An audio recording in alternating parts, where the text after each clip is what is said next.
Hello and welcome to Mississippi Insight. I'm Byron Brown. Thank you for joining us. This week we are looking at law and legislation, order and policy in the Magnolia State. We have a crime problem, we have a murder problem, we have a lack of police problem. Thank you, Mr. Speaker, but there'll be no joy in the black community when this becomes law. Crime in Jackson is the focus at the state capitol as the House debates expansion of the Capitol Police Department's jurisdiction. And what about curbing crime in small-town Mississippi? We head downriver for a one-on-one conversation with Natchez Mayor Dan Gibson. It's a perspective you won't want to miss this Sunday on Mississippi Insight. We continue this morning to keep tabs on the debate over crime in the capital city and what state lawmakers mean to do about it. It's an issue that not only impacts the 154,000 residents of Jackson, it also affects the 2.9 million people whose state taxes will inevitably be utilized to curb crime in Jackson. That point is not lost on lawmakers meeting at the state capitol. Wednesday, the House approved a Senate bill regarding the Capitol Police Department. That state agency would see its jurisdiction expand under Senate Bill 2343. Capitol Police would work alongside Jackson's own police force in combating the swell of violent crime in the city with soul. Republican Senator Joey Fillingang wrote SB 2343. It passed his chamber on a 36-14 vote. But Wednesday, it was Jackson's own Shanda Yates defending the bill in the House of Representatives. The independent lawmaker ran into stiff and vocal opposition from the rest of the Jackson delegation in the House and others with concerns about expanding the powers of a state police force. Here are some of the excerpts of Wednesday's debate. We've been doing a lot around House Bill 1020. It's been going back and forth with a lot of different changes. In the current amendment that was passed on the Senate yesterday, on the Senate floor yesterday, Capitol Police would have full jurisdiction over the city of Jackson. Which do you prefer, just your area or the entire city? I personally have had conflicting information come to me from other members of the delegation that represent the city of Jackson. Some want Capitol Police in their areas and some do not. I can tell you that the area within the map that I have before the body today, those people within that area want Capitol Police. If there are additional members within the body that represent other portions of Jackson that want Capitol Police as well, then I think that that can be addressed as this bill moves along. But as you personally know, you at one point had an area within this map and then later said that you didn't want to be in the map. So it's a fluid situation at this point. Yes, and let me clarify that to give context, because you're saying a lot and you're not explaining the whole story. The context of that request was for infrastructure, not for Capitol Police, not for a separate court system. It was not for those things, and that was why I told you. None of that was ever in this bill. This bill has always just been boundary lines. But you have supported other legislation to give Capitol Police more jurisdiction. Again, that is a completely separate bill, always was a separate bill. So then what is the real intent of expanding the CCID? Again, we had hearings over the summer. Capitol Police and JPD both said multiple times that the boundary lines are confusing. They don't know who's responsible for patrolling which areas, especially in the northern part of the boundary. They wanted the boundaries clarified. These boundary lines are incredibly easy.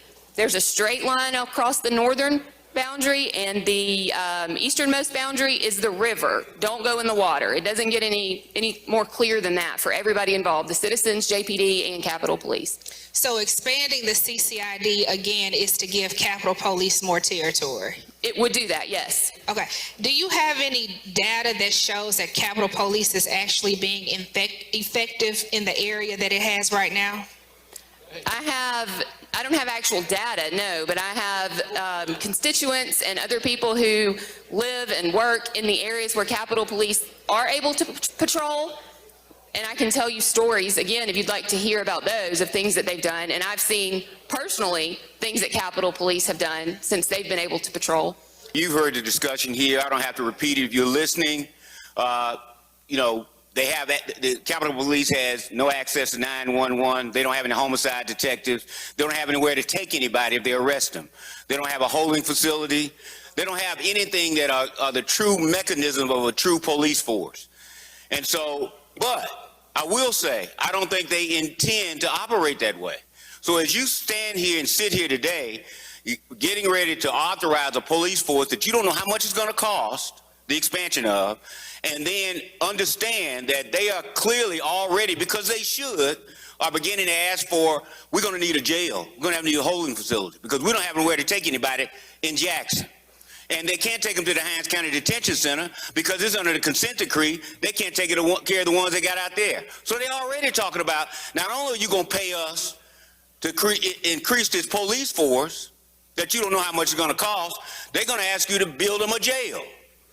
We have a crime problem, we have a murder problem, we have a lack of police problem, and this bill seeks in a very simple way to provide additional police to people in Jackson who are asking for additional police protection. That is all that it does, and I would ask that you simply vote for the bill. Thank you. All right, question now recurs on Senate Bill 2343. Open the machine, Madam Clerk. If you favor the bill, vote The bill aye. passed If you're the House on a opposed, vote of nay. 67 to 45. Voted. The only member of the Jackson House delegation voting in its favor was Representative Yates. Most but not all Republicans voted for it. Meantime, HB 1020, a separate bill on Capitol Police and new judicial measures in Jackson, awaits probable conference negotiations between the House and Senate. In other legislative action last week, Senate Bill 2889, creating a regional water authority for the city of Jackson, is dead for the session. The House declined to bring it up for a floor debate. A bipartisan vote in the House paved the way for final passage of extended Medicaid postpartum coverage for families in need. Senate Bill 2212 extends coverage from 2 months to a full year. And the Senate rewrote a House bill to propose the third ever full funding of Mississippi Adequate Education Program. But prospects in the House remain uncertain, and Governor Tate Reeves has already voiced his opposition to it. Expect more on this debate in coming days. After the break, we move from today's state capital to Mississippi's first capital to talk small town issues with the mayor of Natchez. It's Mississippi Insight, only on WJTV.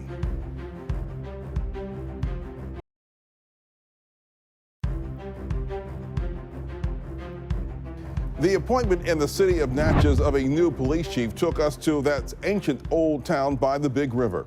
Cal Green is the first woman ever to leave the Natchez Police Department. I spoke last week with Mayor Dan Gibson about Chief Green's appointment, and we got a good opportunity to discuss some of the issues that we often talk about on this program, but this time from a small town perspective.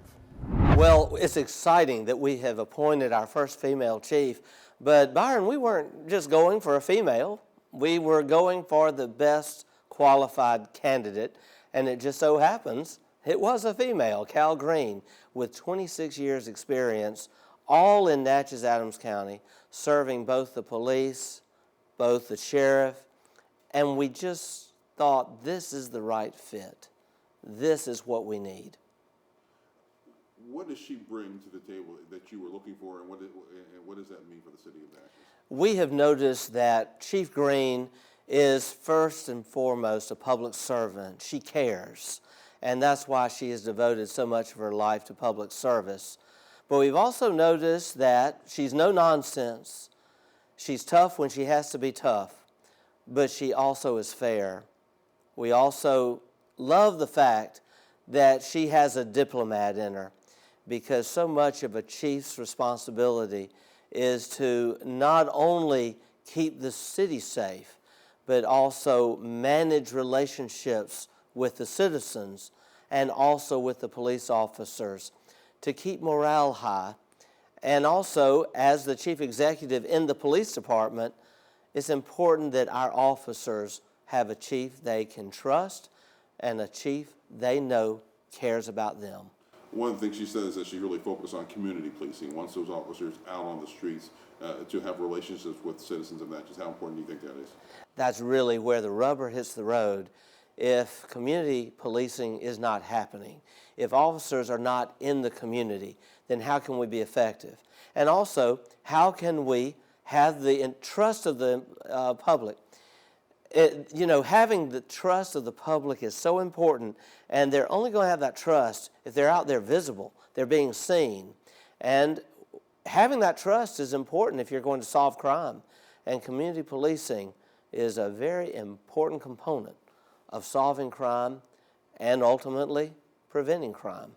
Natchez faces the same issues that many other departments have with the lack of officers, the shortage of officers. How do you plan to deal with that issue? You know, shortage of officers is a problem across our country. We have, since our administration began in 2020, been doing all we can to improve morale, to improve pay, to support our police in every way.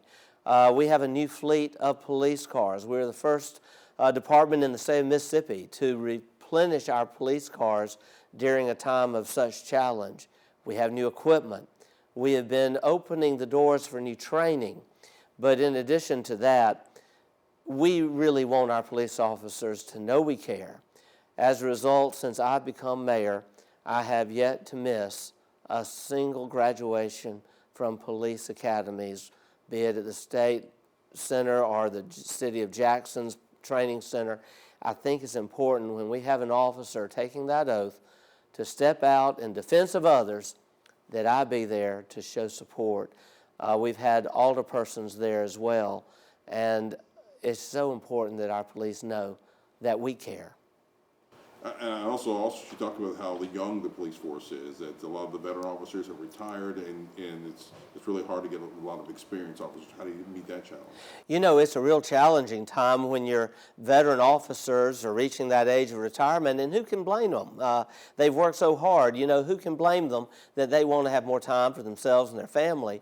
And we just don't see a lot of young people waiting in line to take those places. And so it's a challenge.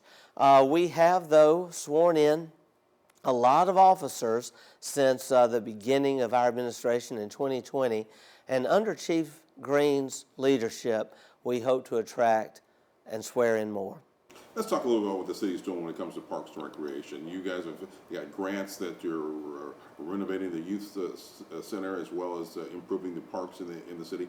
Talk a little bit about how important that is. We are so excited about the Natchez renewal, and especially our Parks and Recreation renewal. It's been over a decade since the city of Natchez had a full-time director of Parks and Recreation and a full department. And when our administration began in 2020, it was sad to see the condition of our parks, playgrounds that were literally unsafe, restrooms that we couldn't even use, and a youth center that we did not want to even call a youth center because it had been boarded up for so many years. We wanted our children to know we care, and it's important in quality of life, and it's important in cultivating our young people to have a productive life as children in our community. It helps keep them out of trouble, and it shows them a better way. So I'm excited about the fact that now, over the last 3 years, without raising taxes, we have found a way to raise about $3 million in capital, all going into our parks. As a result, we now have, in our 6 city-owned playgrounds, all new equipment. In our 6 city-owned parks, all kind of renewal happening, renovating restrooms, about to add new tennis courts, about to restore our baseball fields, and so many other things. But what I'm most excited about is that this old building, the North Natchez Youth Center, that was boarded up for so long, is about to be fully renovated and again available to the children and the families of our city. And not just one group, but all people, because in Natchez, that's what we're about. We're here to serve all of our citizens. How important is it to have these playgrounds available or improved for the children and make sure they have something to do, particularly as we go into the summer months? You know, it's so important for a community to thrive, to have something for families to do, and especially for our children to do, to give them activity. And so how can you expect children to be happy in their community and feel like their community cares when the playgrounds aren't suitable, when there's nowhere to play and nowhere to have activities? Over the last 3 years, we've been working to get buildings open again A lot of buildings were in a sad state of repair. But we now are going to have facilities where our people, for the first time in many years, can have a safe place to play, have a place to congregate, have community centers where they can have birthday parties, where they can have other events. And also, we have a newly formed Department of Parks and Recreation, fully staffed, fully funded, and they are putting on programs again, like a father-daughter dance coming up very soon, our Easter egg hunt. We're going to have 2 or 3 of them. In addition to that, we are gearing up for youth sports again. Haven't had much of that in Natchez in a while, and I'm so excited that we're about to fully renovate all of our ball fields at the city's Duncan Park. At the same time, I want to do a shout out for the county. The city and the county are working together, and the Board of Supervisors, Adams County, just agreed to a $2 million renovation of a major ball field at Liberty Park there, which happens to be in the city limits. And that's going to be yet another step forward for the youth in our community.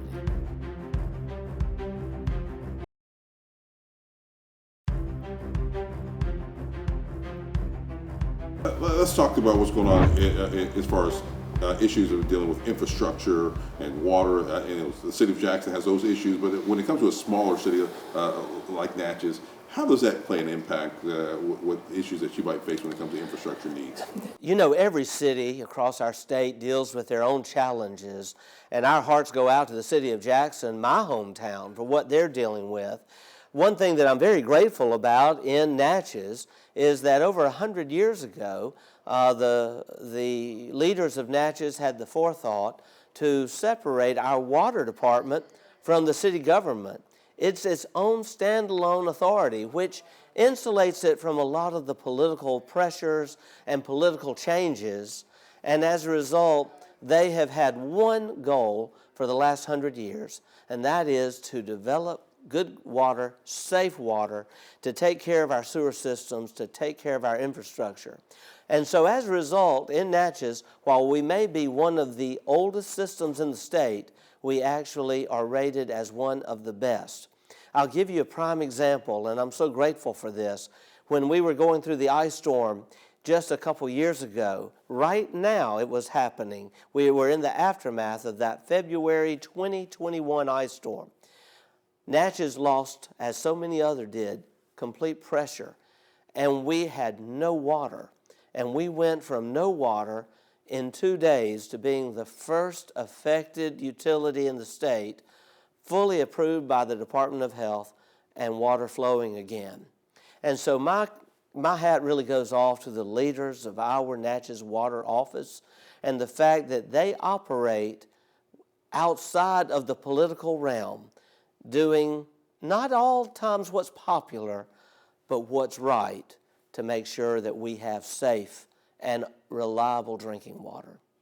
So what's the difference? Because they're separate from the government, is that why you think it works better? I really think that in some cases, especially in delivering utilities, for example, it can be a detriment when politics gets involved.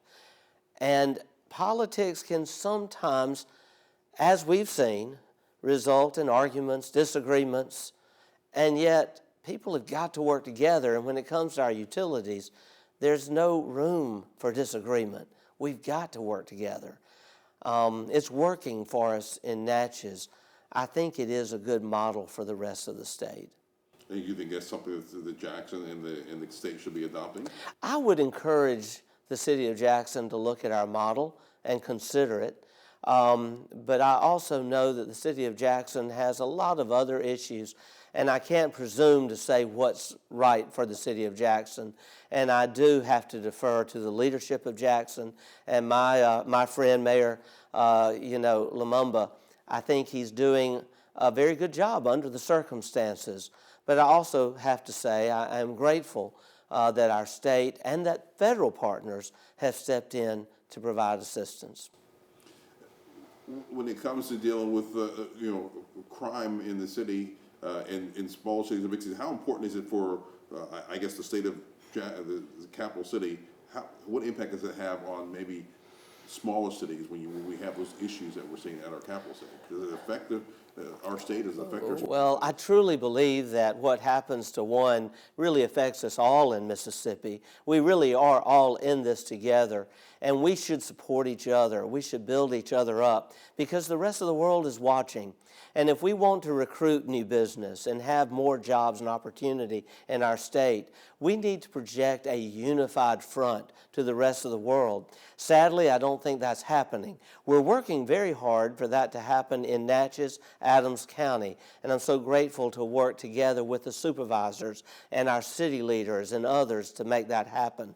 I'd like to see that happening more on the state level, and I believe that there are individuals in city government and at the state level who sincerely want this to happen, and I just pray that it will. That's Dan Gibson, mayor of the Bluff City of Natchez, talking with us last week. We're back in a moment.